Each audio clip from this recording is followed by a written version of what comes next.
What's up there, guys? Hope you're all doing well on this quite dreary Saturday evening, and welcome to my movie night number 4.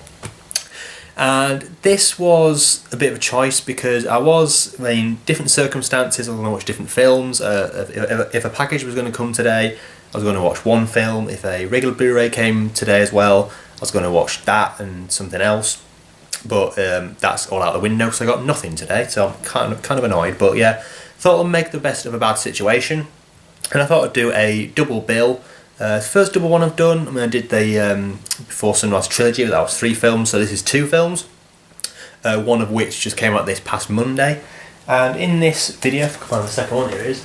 In this video, I'm going to be watching for the first time, so it could be kind of like called a first watch as well, if you like, The Amazing Spider-Man and The Amazing Spider-Man 2. So yeah, right.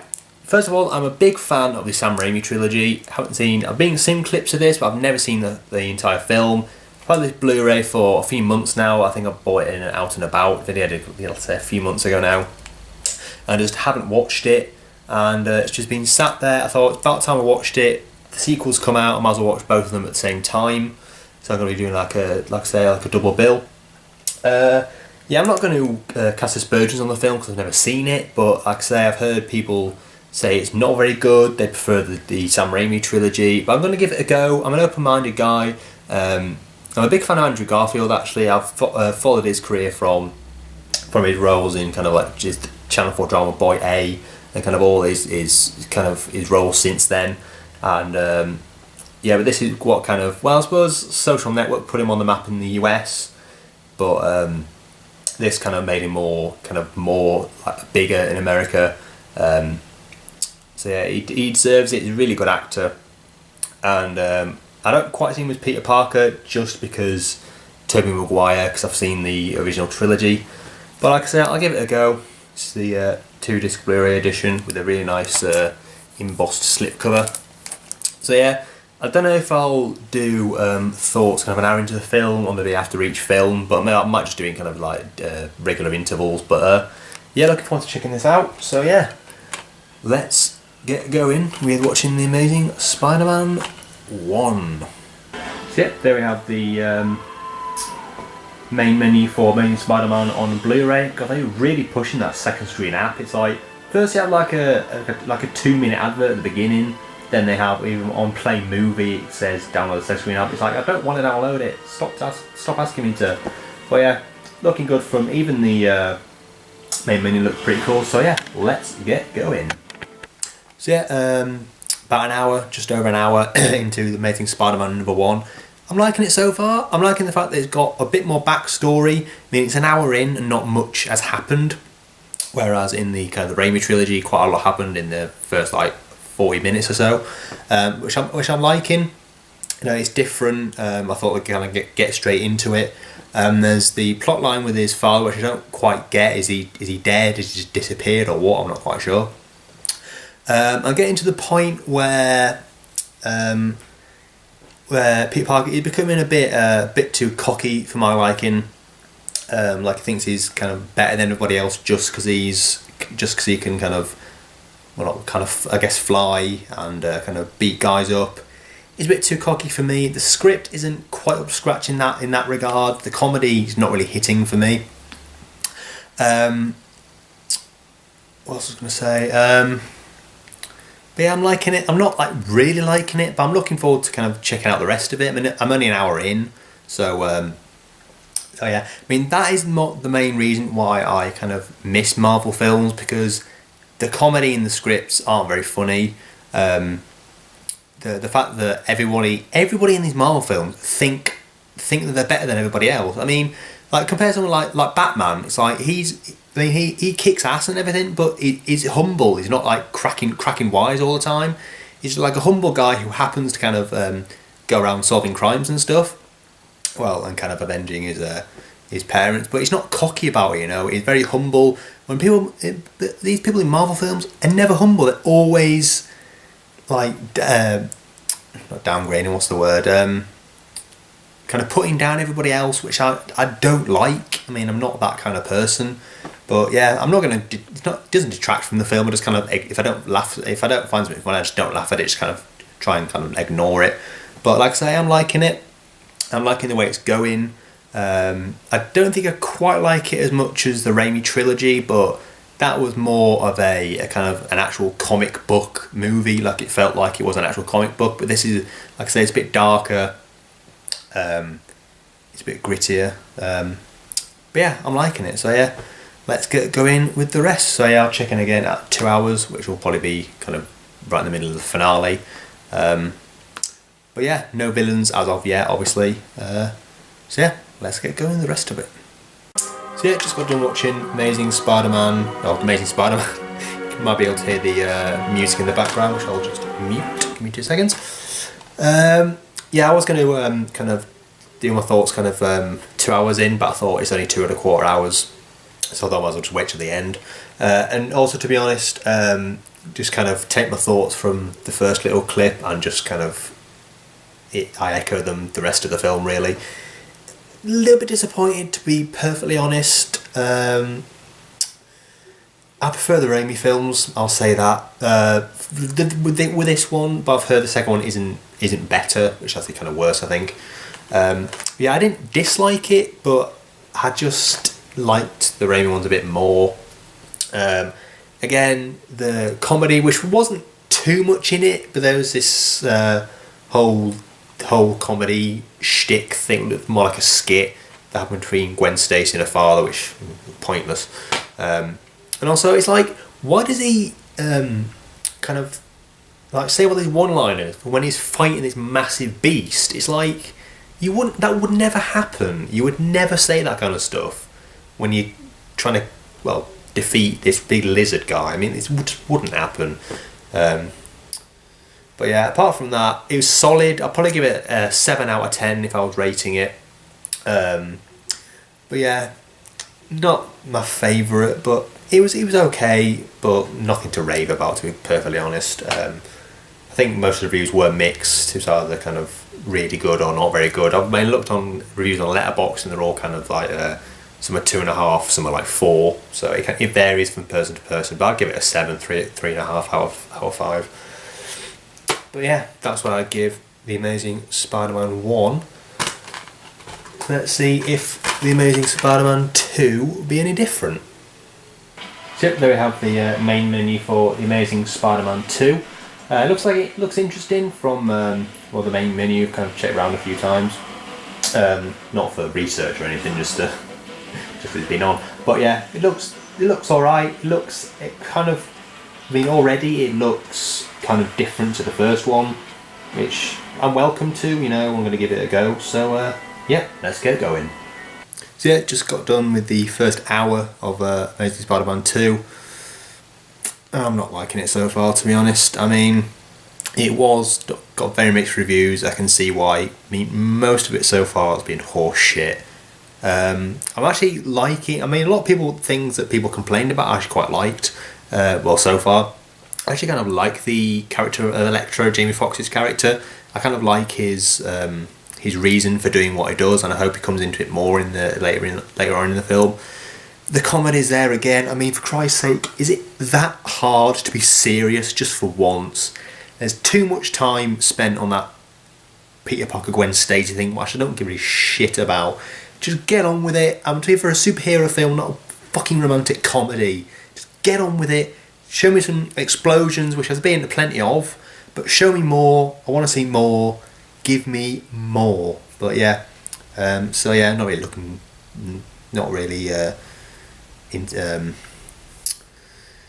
I guess not really. I don't even know what I am, but yeah, let's get on with it. So yeah, like Spider-Man 1, I didn't bother doing it for the 2 hours. Again, it's only about 2 hours 20 minutes, or 2 hours kind of 15, possibly 14, maybe 15, not including credits. It didn't get any better. It got a little bit better, but not enough. But yeah, not as good as the first one, and saying that I didn't particularly love the first one anyway. But the thing is, enough with the jokey remarks. You don't need to do it. there's a scene near the end where all the shit's going through and he's still making jokes. I'm like, do you really need to do this now? Get on with what you're meant to be doing. There's stuff. Oh, same with bloody Loki and the Avengers. Like, all this going around you. Do something. Don't just sit there doing fuck all, making stupid remarks. Anyway, thing I'll say about when the action is good, it is really, really good. The action scenes are really, really brilliant in this film. But yeah, so Amazing Spider-Man 2, disappointed. I might even sell it. I probably will, to be honest. But yeah, that was my thoughts on the second one, and I'll give my detailed thoughts on both in 1 second. So that's the end of my movie night. So let's recap. First up, I started with, very strangely, The Amazing Spider-Man. Right, we all know the story of Spider-Man by now. It's been told enough times. A kid who's a bit of a loner. He's not kind of the most popular in school. Gets bitten by a spider and develops kind of superhuman powers. He can climb up walls. He's got strength. He can shoot webs from his. No, actually, no, because in this one he kind of makes it himself, I think. I can't remember exactly, but I don't think it's really made clear. And he becomes this kind of superhero of sorts. He helps kind of minor crimes out, and then a kind of mentor name of Kurt Connors, who is missing an arm, has this antidote. They're not antidote. It's kind of the serum kind of stuff that can grow back limbs, and he uses it on himself. But instead, it turns him into this kind of lizard monster hybrid thing, and that's all I can remember really. I kind of switched off some parts, but I enjoyed it for what it was. I mean, from watching the two films, I'd still do prefer the Raimi trilogy. But I love the fact that I've mentioned it before, but it is darker. It's more mature subject matter, which is kind of strange because most of it is quite similar. Especially kind of like all the Uncle Ben kind of stuff, and kind of what happens in the Raimi trilogy in this is similar, but it's done in different ways. It's just done more maturely, I think. But that's what I liked about the Raimi one, is that it was more like an actual comic book, which is obviously good because it is based on a comic book. So yeah, I like that about it. The action scenes were great. There just wasn't quite enough of them in the first one. The villain was quite strong, played by Rhys Ifans, who I'm a big fan of. I do like his work, and he did a good job as Kurt Connors / the Lizard.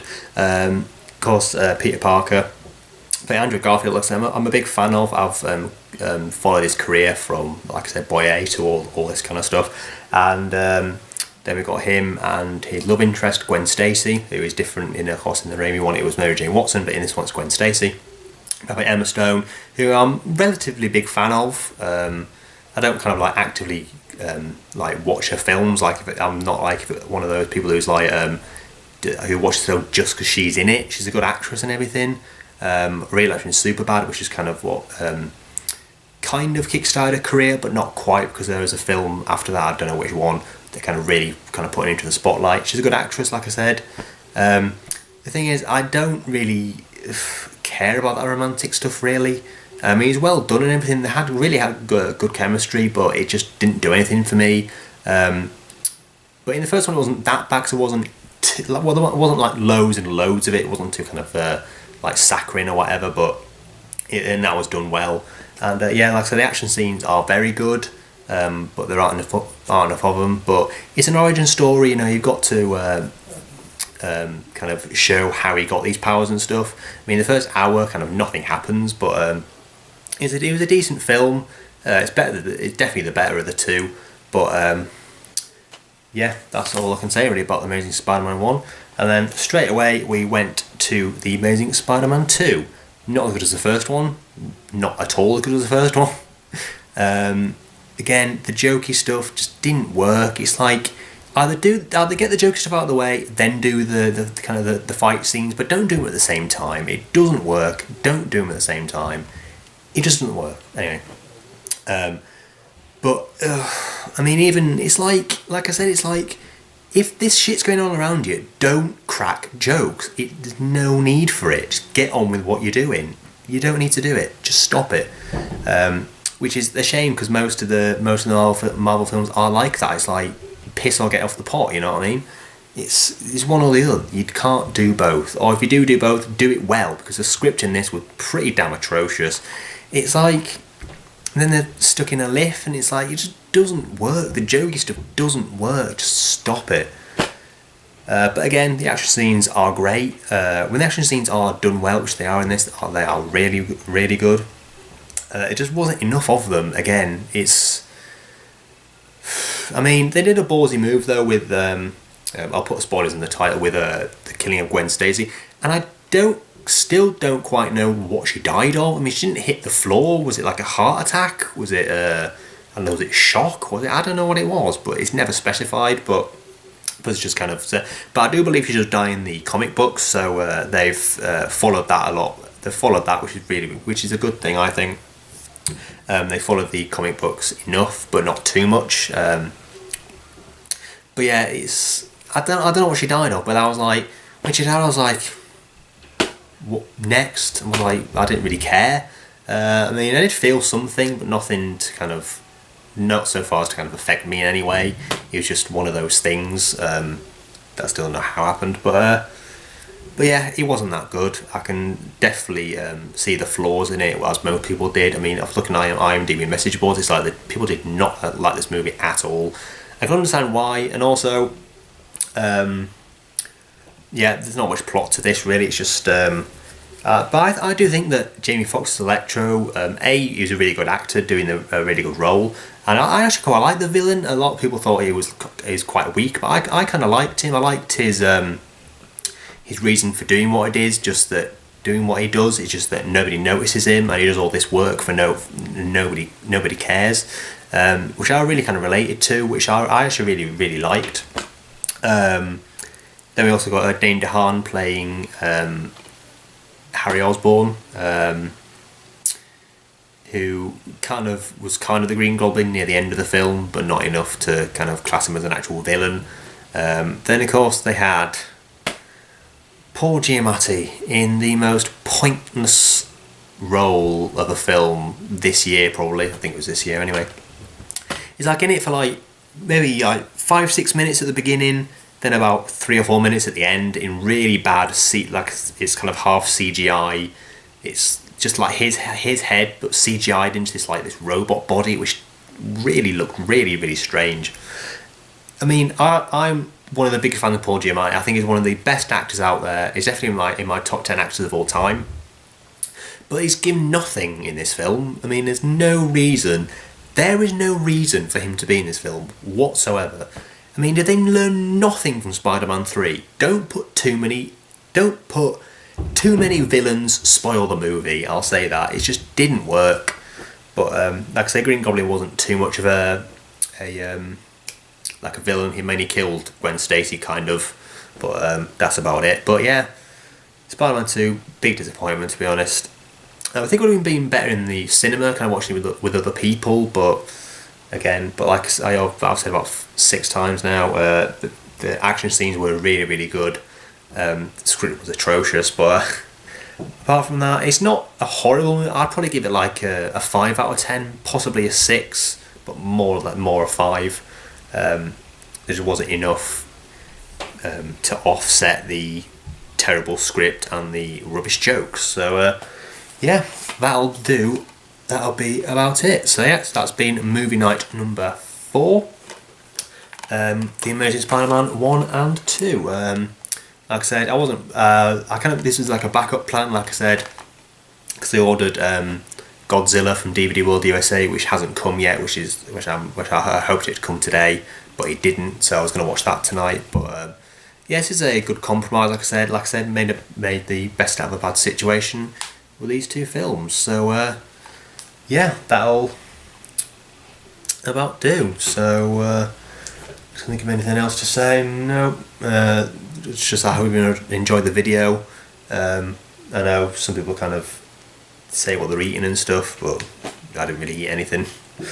I mean, I've been drinking Volvic Touch of Fruit. That's about it.